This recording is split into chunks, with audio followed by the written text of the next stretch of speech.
Сайн Улаанбаатар хөтөлбөртөө хамт байгаа үзэгч та бүхэнд өглөөний мэндийг хүргэе. За, UB Advocates хуулийн фирмийн хууль чимгүүлэгч Урангой байна. Та бүхэнд үйлдвэрлэлийн ослын талаарх цуврал нэвтрүүлгийг хүргэхээр болсон хамгийн ихэнд та бүхэнд үйлдвэрлэлийн ослын талаарх ерөнхий ойлголтыг, хоёрдугаарт үйлдвэрлэлийн осолд ажил олгогчийн үүрэг оролцооны талаар, гуравдугаарт үйлдвэрлэлийн осол болсон тохиолдолд хэрхэн судлан бүртгэж акт үлддэг вэ? Дөрөвдүгээрт үйлдвэрлэлийн осолд өртсөн ажилтны юу нэхэмжлэх боломжтой вэ? Хэрхэн хуулиар зохицуулсан байдаг вэ гэдэг талаарх ерөнхий мэдээлэл зөвлөмжийг хүргүүлэх болно. За, өнөөдөр та бүхэндээ үйлдвэрлэлийн ослын талаар, үйлдвэрлэлийн осол гэж юу хэлэх вэ? Хэрхэн ямар асуудалд хэрхэн анхаарах вэ талаар ерөнхий зөвлөгөө мэдээллийг хүргэхийг зорилоо. За, үйлдвэрлэлийн осол нь болохоор зөвхөн төмөр зам, уул уурхай, авто зам, томоохон үйлдвэрийн газарт болдог ослыг бол хэлдэг. Энэ бол маш өргөн хүрээтэй ойлголт юм аа. За, хөдөлмөр аюулгүй байдал эрүүл ахуйн тухай хуулиар үйлдвэрлэлийн осол гэдгийг юу гэж тодорхойлсон байдаг вэ гэхээр хөдөлмөр эрхлэгч иргэн хөдөлмөрлөх үүргээ биелүүлэх явцдаа үйлдвэрлэлийн болон хүчин зүйлийн нөлөөнд өртөхийг үйлдвэрлэлийн осол гэж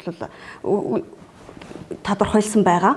За, энэ нь өөрөөр хэлбэл томоохон үйлдвэрлэгээний газар эсвэл уул уурхай, авто зам, төмөр зам дээр болдог ойлголт биш. Хүн хөдөлмөрлөх явцдаа хүчин зүйлийн нөлөөлөлд өртөхийг үйлдвэрлэлийн осол гэж ойлгож болно. За, мөн хүн хөдөлмөрлөж байх хугацаанд ажлаад хараад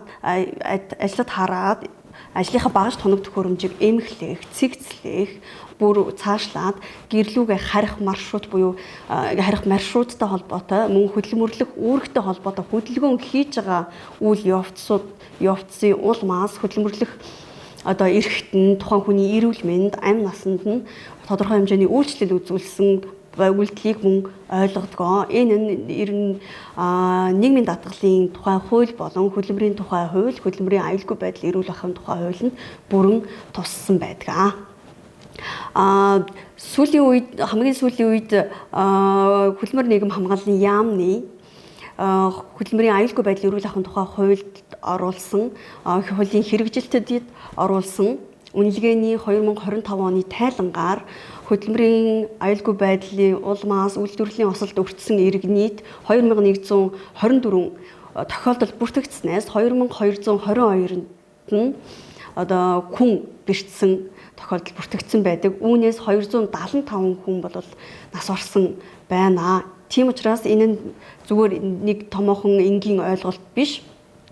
Иргэн бүр тохиолдож болох ойлголт учраас та бүхнийг үнийг анхааралдаа авч хөдөлмөр аюулгүй байдал эрүүл ахуйн тухай хуулийг баримтлан ажил олгогч төр, ажилтнч төр талууд тус тусын үүрэг оролцоогоо хуульд нийцүүлэн явуулах шаардлага маш ихээр тавигдж байна. Тэгэхээр энэ 2154 тохиолдол бүртгэгдсэн гэдэг нь манай улсын хувьд маш томоохон асуудал. Үүн дээр бид нэр тодорхой хэмжээнд анхаарч үйл ажиллагаа явуулах шаардлагатайг харуулж байна. За, энэ үйлдвэрлэлийн осол болсноор тухайн иргэн зөвхөн би өөрөөсөө бодоод хальтэрсэн, надаас шалтгаалаад энэхүү бэрсэл гэмтэл болсон гэж зүгээр зөвхөн эмчилгээний зардал аваад зөвхөн эмчлүүлээд өнгөрөхөөс илүүтэйгээр яагаад энэхүү осол болсон бэ гэдгийг шалтгаан нөхцөлийг тогтоож акт шалтгаан нөхцөлийг тогтоож, бүртгэж, шалгаж, нэгтлэн тогтоох шаардлагатай. Ингэснээр дахин тухайн осол гарахгүй байх нөхцөлийг бол бүрдүүлэх сайн үр дагавартай. Тийм учраас хэрвээ та бүхэн энэхүү хөдөлмөрлөх үйл явцдаа эрүүл мэнд болон амь насанд чинь тодорхой хэмжээний өртөж үйлдвэрлэлийн осолд орсон бол энэ ослын талаарх шалтгаан нөхцөлийг тогтоож хуулийн байгууллагад хандаарай. Мөн хэрв та бүхний гэр бүлийн гишүүн эсвэл та бүхэн өөрсдөө үйлдвэрлэлийн осолд өртсөн хөдөлмөрлөх явцдаа тодорхой хэмжээний амь нас эрүүл мэндэд нь үйлчлэлд өртсөн болвол мэргэжсэн хуульч өмгөөлөгчд хандан эмчилгээний зардал болон нөхөн төлбөр, тэтгэмж, олгуур олох ёстой байсан орлого зэрэг зардлуудыг хэн буруутай этгээдээс нөхөн төлөвлөхөр шаардах эрхтэй байдаг шүү.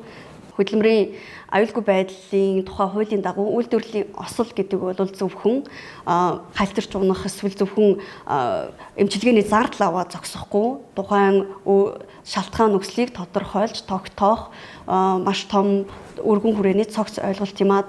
За UB Advocate хуулийн фирм байлаа. Та бүхэнд сайн сайхныг хүсье.